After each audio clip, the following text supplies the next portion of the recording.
అందరికీ నమస్తే, vanakkam and welcome to Rupa's crazy creation.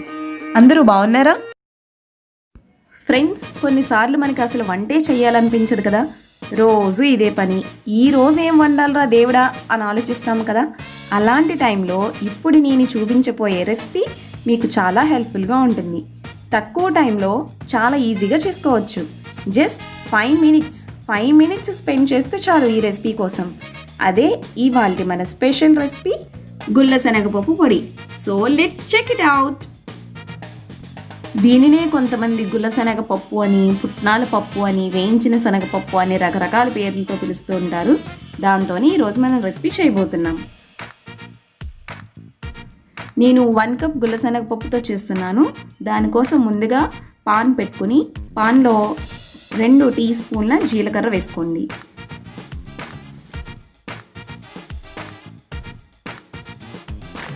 అలానే 8 నుంచి 9 ఎండుమిర్చి కూడా తీసుకుని చిన్న మంట మీద దోరగా వేయించండి. ఎండుమిర్చి మీరు కారం తినేదాన్ని బట్టి తీసుకోండి. వీటిని చిన్న మంట మీద ఇలా దోరగా వేయించండి. ఇవి వేగడానికి పెద్ద టైం కూడా ఏమీ పట్టదు. ఒక 3-4 మినిట్స్లోనే ఇవి వేగిపోతాయి. నేను చూపించిన ఈ మెజర్మెంట్స్ 1 కప్ గుల్ల శనగపప్పుకి పర్ఫెక్ట్గా సరిపోతాయి. మీరు ఇన్ కేస్ ఎక్కువ క్వాంటిటీలో చేసుకోవాలనుకున్నప్పుడు ఈ క్వాంటిటీస్ని బేస్ చేసుకుని మీరు కొంచెం పెంచుకోవడం తగ్గించుకోవడం అనేది చూసుకోండి. ఇలాంటి పొడాలు అనేవి మనకి ఇంట్లో వెజిటేబుల్స్ లేనప్పుడు ప్రయాణాలు చేసే టైంలో మనకి చాలా హెల్ప్ఫుల్గా ఉంటాయండి. అండ్ ఇంకా సడన్గా ఎవరైనా మన ఇంటికి రిలేటివ్స్ వస్తున్నారని తెలిసినప్పుడు వాళ్ళ కోసం మనం ఒక 2-3 రకాల వెరైటీస్ అయినా చేస్తాం కదా. సో అలాంటి టైంలో ఇలాంటివి సింపుల్గా 5 మినిట్స్లో అయిపోయి ప్లాన్ చేసుకుంటే మనం కూడా ఎక్కువ స్ట్రెయిన్ అయిపోకుండా ఉంటాము. అండ్ వెరైటీస్ కూడా చేసి పెట్టినట్టుగా ఉంటుంది. ఇవి ఆల్మోస్ట్ వేగిపోయాయి కదా. ఇప్పుడు దీంట్లోనే 8 నుంచి 9 వెల్లుల్లి రెబ్బలు కూడా వేసి దోరగా వేయించండి. వెల్లుల్లి రెబ్బల్ని ఎక్కువగా వేయించాల్సిన అవసరం లేదు. జస్ట్ ఒక 2 మినిట్స్ అలా వేయిస్తే సరిపోతుంది. ఎక్కువగా వేగినా మళ్ళీ దాని ఫ్లేవర్ అనేది పోతుంది కదా. సో ఒక జస్ట్ 2 మినిట్స్ అలాగా ఫ్రై చేయండి చాలు.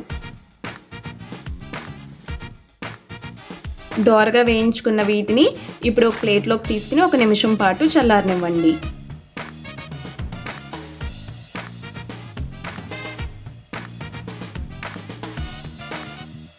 ఇప్పుడు ఒక మిక్సీ జార్లోకి 1 కప్ గుల్ల శనగపప్పు వేసుకోండి.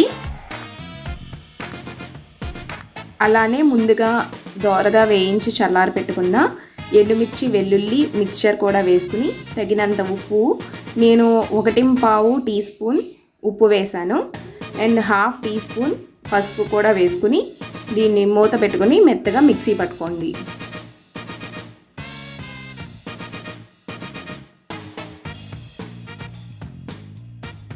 దీన్ని ఒక సర్వింగ్ బౌల్లోకి తీసుకుని సర్వ్ చేసుకోండి. అంతే, గుల్ల శనగపప్పు పొడి రెడీ. వేడి వేడి అన్నంలోకి ఈ గుల్ల శనగపప్పు పొడి వేసుకుని కొంచెం ఆయిల్తో తిని చూడండి, ఎంత కమ్మగా ఉంటుందో. చాలా రుచిగా ఉంటుంది. సింపుల్గా 5 మినిట్స్లో ఇలా మీకు టైం లేనప్పుడు ఈజీగా ఈ రెసిపీని ట్రై చేయండి. బ్యాచులర్స్కి, ఆఫీస్కి వెళ్ళే లేడీస్కి ఈవినింగ్ వచ్చాక మళ్ళీ వంట చేయాలంటే ఇబ్బందిగా ఉంటుంది కదా. సో ఇది ఒక్కసారి చేసి పెట్టుకుంటే ఎప్పుడు కావాలంటే అప్పుడు మీరు సర్వ్ చేసుకోవచ్చు. దీని 8 కంటైనర్లో స్టోర్ చేసుకుంటే 1 మంత్ దాకా ఫ్రెష్గా ఉంటుంది. సో ఫ్రెండ్స్, అందరూ తప్పకుండా ట్రై చేసి మీకు ఎలా వచ్చిందో నాకు కామెంట్ చేయండి. రెసిపీ నచ్చినట్లయితే లైక్ చేయండి, షేర్ చేయండి అండ్ నా ఛానల్కి సబ్స్క్రైబ్ చేసుకోండి. పక్కనే ఉన్న బెల్ ఐకాన్ని ప్రెస్ చేయండి. సో నేను వీడియో అప్లోడ్ చేసిన వెంటనే మీకు నోటిఫికేషన్ వస్తుంది. వెంటనే మీరు నా వీడియోస్ని చూడొచ్చు. Thank you for watching.